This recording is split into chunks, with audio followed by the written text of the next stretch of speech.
The search engine Google is showing this doodle in United States for celebrating Zitkala-Sa's 145th birthday. Zitkala-Sa was a Yankton Dakota writer, editor, translator, musician, educator, and political activist.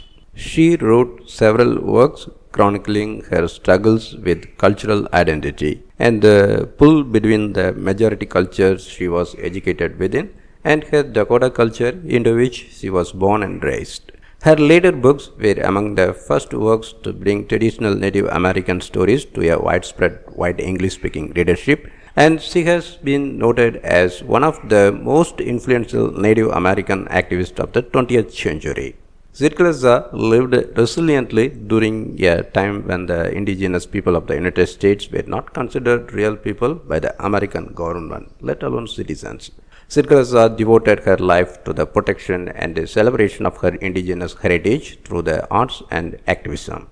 On this day in the year 1876, Zitkala-Sa was born on the Yankton Indian Reservation in South Dakota. At 8 years old, she left the reservation to attend White's Indiana Manual Labor Institute, a missionary boarding school where her hair was cut against her will.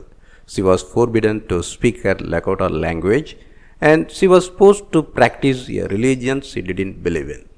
This was a common experience for thousands of indigenous children in the wake of the Civilization Fund Act of 1899, which provided funding for missionaries and religious groups to create a system of Indian boarding schools that would forcibly assimilate indigenous children.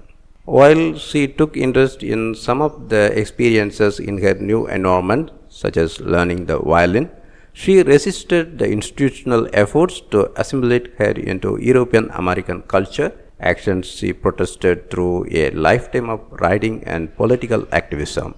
Returning back home to her reservation, Zitkala-Sa chronicled an anthology of oral Dakota stories published as Old Indian Legends. The book was among the first works to bring traditional indigenous American stories to a wider audience. Zitkala-Sa was also a gifted musician. In the year 1913, she wrote the text and songs for the first indigenous American opera, The Sun Dance, based on one of the most sacred Sioux ceremonies. In addition to her creative achievements, Zitkala-Sa was a lifelong spokesperson for indigenous and women's rights.